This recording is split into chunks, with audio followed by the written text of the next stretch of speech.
nafas dulu sebentar, materinya banyak hari ini.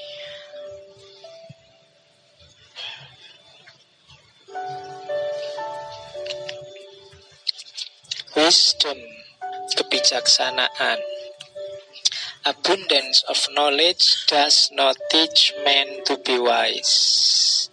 Jadi, banyaknya pengetahuan tidak akan mengajari orang untuk bijaksana. Nah, ini kritik pada kita yang hanya maunya mengoleksi pengetahuan. Keponya luar biasa, tapi hidupnya tidak jadi lebih baik. Mengoleksi pengetahuan, tapi pengetahuan itu hanya jadi ingatan di kepalanya yang tidak manfaat, tidak mengefek pada kebaikan hidupnya. Jadi banyaknya pengetahuan tidak serta-merta membuat orang jadi bijaksana. Tidak harus kamu kaget kalau ada orang yang apa saja ngerti, ditanya apa saja bisa jawab. Belum. Dia bijaksana kalau apa yang dia ucapkan, apa yang dia sampaikan, apa yang dia tahu melahirkan hikmah, kebijaksanaan dalam kehidupannya.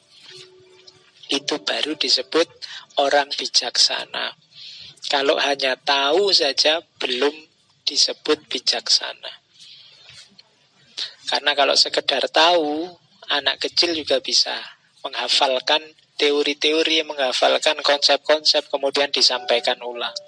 Oke, jadi tidak sekedar tahu. Yang kedua,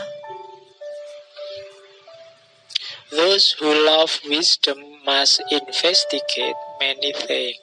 Orang yang cinta kebijaksanaan, berarti para filosof, itu bukan orang yang hanya ikut saja apa yang ada di sekelilingnya, tapi juga investigate. Dia meneliti. Dia juga menyelami banyak hal.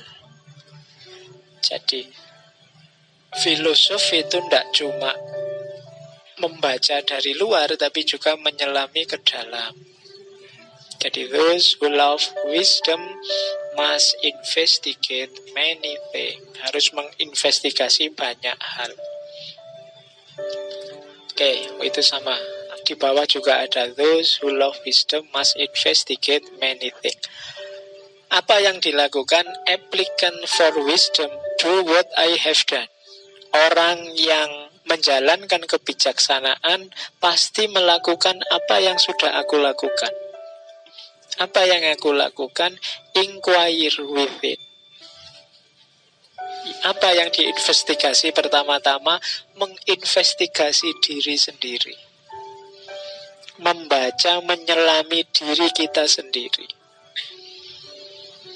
Hasilnya apa? Itu kalimat terakhir. People ought to know themselves. Orang harus tahu tentang dirinya, tapi pada akhirnya yang akan dia simpulkan adalah I am as I am not. Aku ternyata bukan aku.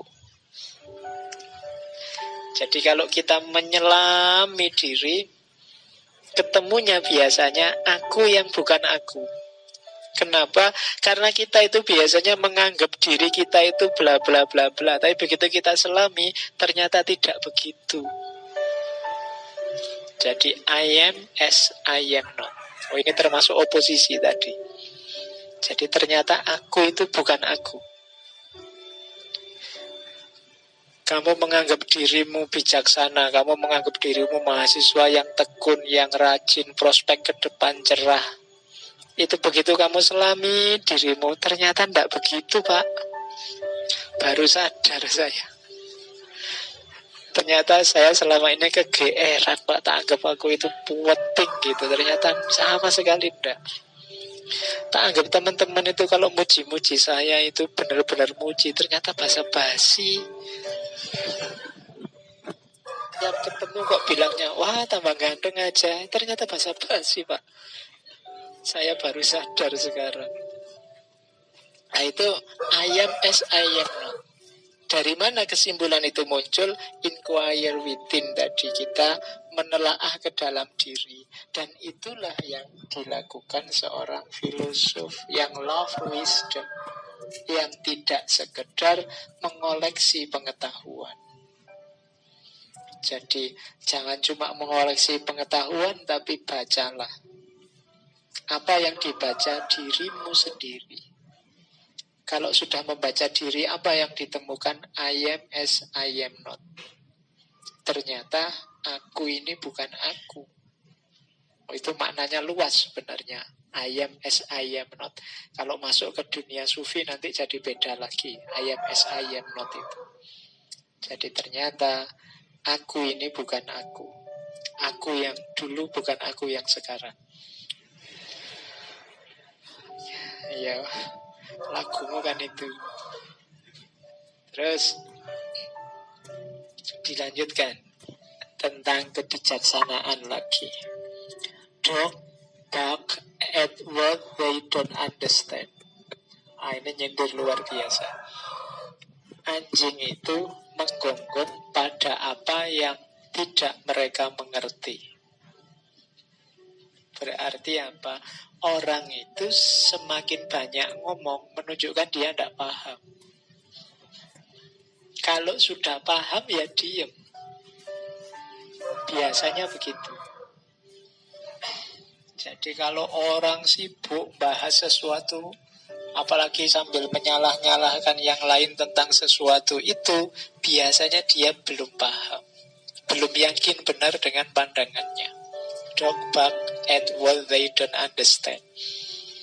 Jadi anjing itu kan begitu. Kalau ada orang lewat yang dia tidak tahu, dia curiga kan terus dia menggonggong pada apa yang tidak dia paham. Makanya kalian ayo dikurangi menggonggongnya. Ya, jadi kenapa? Yang menunjukkan kita belum paham. Jadi jangan terlalu banyak menggonggong. Kita sibuknya pada yang tidak kita pahami. Oke, nasihat yang selanjutnya, it's not too late to seek a newer world. Masih belum terlambat untuk mencari dunia yang baru. Hidup ini hakikatnya perubahan. Kekurangan kita banyak, ya pasti. Ayo kita perbaiki, kita bangun dunia yang baru. Masih belum terlambat. Tidak ada kata terlambat. Kita untuk membangun dunia yang baru. Meskipun pemilu sudah selesai, menteri sudah dipilih, tidak apa-apa. Sudah yang jalan biar jalan, kita bangun dunia yang baru. Dan yang terakhir, kuncinya untuk bisa membangun dunia yang baru apa? Kesadaran. Kenapa kesadaran? Karena other men are unaware of what they do when they are awake, just as they are forgetful of what they do when they are asleep. Banyak orang tidak sadar apa yang mereka lakukan saat sadar, sebagaimana mereka lupa apa yang mereka lakukan saat tidur. Hidup kita ternyata sering tidak sadar. Tidak sadar itu berarti melakukan sesuatu tanpa pertimbangan-pertimbangan, tanpa disadari. Biasanya ini karena rutinitas, karena tekanan masyarakat sekitar macam-macam yang kita jalan begitu saja. Tidak reflektif, tanpa ada kesadaran. Maka kalau kita tidak sadar, ya kita susah membangun dunia yang baru. Jadi syarat pertama kesadaran. Pengetahuan saja belum cukup, harus ada kesadaran.